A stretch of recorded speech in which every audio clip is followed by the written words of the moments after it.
Hey folks, welcome to this episode on mole conversion, specifically on going between moles and particles. So remember that 1 mole of anything is equal to 6.022 times 10 to the 23 of that thing. This is going to be a very important definition that we're going to be using for conversions. So this definition will allow us to do a dimensional analysis to convert from either a mole to particle or from particle to mole. So really hammer this into your mind. We are going to be working with this number quite a bit. So again, recall 1 mole of anything is equal to 6.022 times 10 to the 23 of anything. So most times we'll be looking at atoms or molecules, but it could relate to lollipops or minions, for example. So let's do our first type of analysis. We're going to go from mole to particle. And again, a dimensional analysis is when we actually use our units to inform of our conversion. So in this case, it's asking us for how many atoms of zinc are in 2.55 moles of mossy zinc clusters. So I'm just going to circle what it's asking me for and underline what it's given. So here I'm going to start off by just writing what I have given, 2.55 mole of Zn. So zinc clusters, these are zinc clusters on the top. It's just solid zinc. They just kind of form these little clusters of zinc. Here I'm looking for atoms. Now what's interesting is I can actually go directly and find atoms of zinc because the zinc I'm given is already in atom form. It's not like a compound like zinc chloride, or it's not a diatomic molecule or polyatomic molecule like P4 or O2. Zinc just exists as an atom, so I can go and find directly the amount of atoms. So what I'm going to do is use a dimensional analysis. What that means is that I'm going to multiply by some kind of conversion factor. Now I always want to put my unit that I want to be given, that I was given, on the bottom so that I can cross them out, mole of zinc. And on the top, I put the unit that I'm trying to get to. In this case, that unit is atoms of zinc.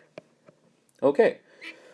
Now, is there a relationship that we know of between mole and atoms? Well, maybe not specifically mole and atoms, but in this case, what is an atom? It's simply just a particle that we are measuring.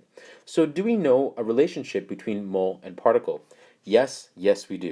And that relationship is 1 mole of anything is equal to 6.022 times 10 to the 23 of whatever we're measuring. In this case, we are measuring atoms of zinc. So let's apply this definition into our conversion. We have 1 mole of zinc, and that equals to 6.022 times 10 to the 23 atoms of zinc. So now what's going to happen is our units of mole zinc will cancel out. And what we're doing is we're effectively taking this number and multiplying it by 6.022 times 10 to the 23. So if we plug it into our calculator, what we'll get is we'll get 1.53561 times 10 to the 24. Now we have 3 significant figures, 1, 2, 3, multiplied by 1, 2, 3, 4. So when we multiply, we want to go with the least amount of significant figures, in this case 3. So we're going to round this number to 3 significant figures. This will be 1.54 times 10 to the 24 atoms of zinc. And that is our final answer. Now a couple things just to remember.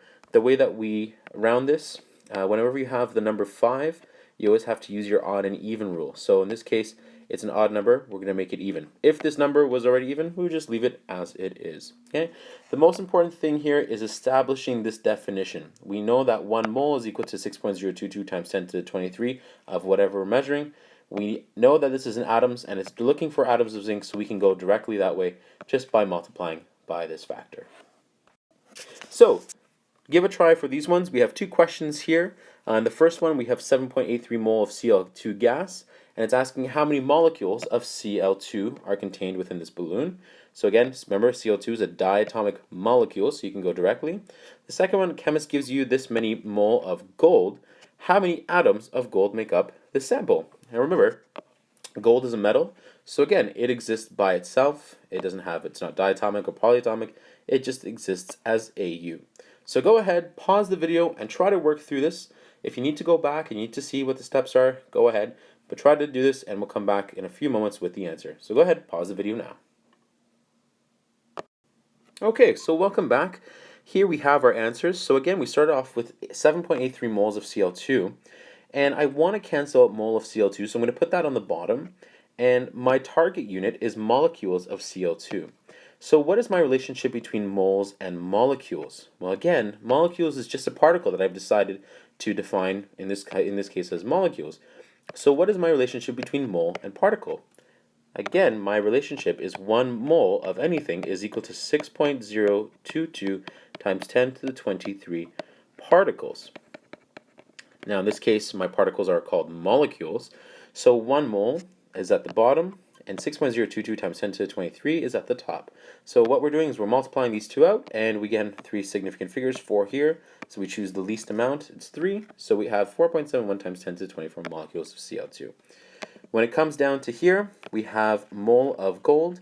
Again, we're trying to get into atoms. Cross out mole of Au. So that's kind of just crosses out here. Same thing happens over here. And we're left with atoms of Au. So again, what's the relationship between atoms and mole, aka mole and particles? And that again is 1 mole is equal to 6.022 times 10 to the 23. So we multiply these out, 3 significant figures, and we have 3.75 times 10 to the 22 atoms of gold. So what we're going to start doing is we're going to be filling out this table. So here we have moles, and we're going to be going into particles here. So as we go, you can fill this table in and start looking at creating a very little small summary of these conversions. Now let's go the opposite way. If we start with particle and we move into mole, how do we do this? So the question says express 4.32 times 10 to the 2 molecules of water in moles. So again, what I am given, I'm going to underline, and what I'm asked for is circled. So here I have 4.32 times 10 to the 2 molecules of H2O. Now, what I want to do is I want to get rid of this molecules of H2O, so I'm going to put that on the bottom. And what I'm looking to go into is moles of H2O. So again, I'm just creating this little relationship. Now again, what is this relationship between moles and, in this case, particles, and specifically molecules here? 1 mole is equal to 6.022 times 10 to the 23 particles. And in this question, these particles are called moles.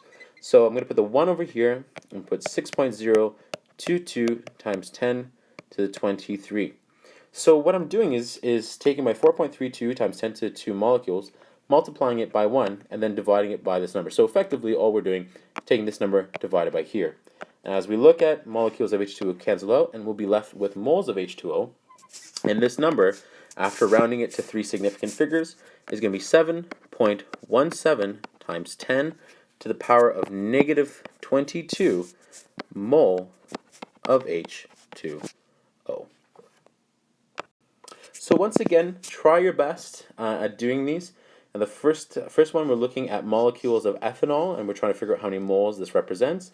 And the second one, we have a penny that contains this many amount of atoms of copper. How many moles of copper were contained in the penny?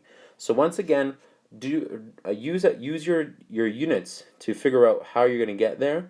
Always make sure that your given units will cancel out, and you'll be left with the target unit, which is on top of your dimensional analysis.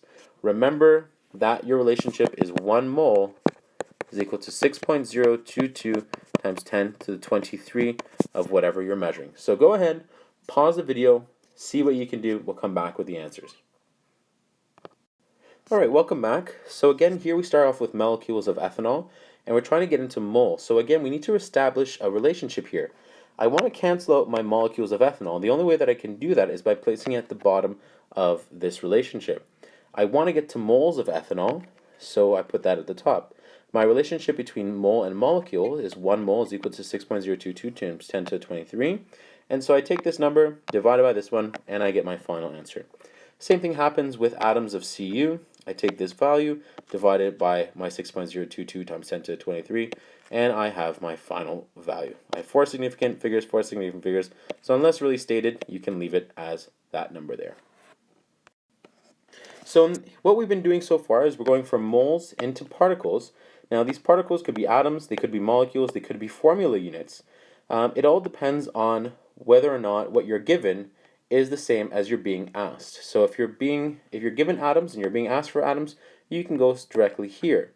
If you're giving molecules and you're being asked for molecules, again, you can go directly there. The problem starts is when when you're being given moles of something, for example, moles of ZnCl, and you're being asked for atoms of Zn, you'd first have to figure out how many units, formula units of ZnCl there are, and then move on to what we're going to see as atoms later on. That'll be on another time. Right now, let's just work on these over here. So here's some mixed practice. Take a few moments, try to see how you can do. What you have to realize here is where you're going. So are you going from particles to moles or from moles to particles? So let your units guide you. Make sure you put on your denominator the unit that you're trying to get rid of, and your numerator, the thing on top, your target unit. So go ahead, pause the video now, work on it a little bit. We'll come back with the answers. Alright, so welcome back. Here are your answers for this. The first one, you should have gotten 7.17 times 10 to the negative 5 mole of CH4. Again, we start off with molecules, so we need to put that on the bottom. So we're dividing our numbers by Avogadro's constant. And here we're starting off with moles, and we're trying to get into atoms of uranium. So we multiply by Avogadro's constant to get 2.28 times 10 to the 21 atoms of uranium. And finally, here we have moles, and we want to get into molecules of water. So again, we multiply by this number. Alright, that's it for now. Thanks very much. We'll see you soon.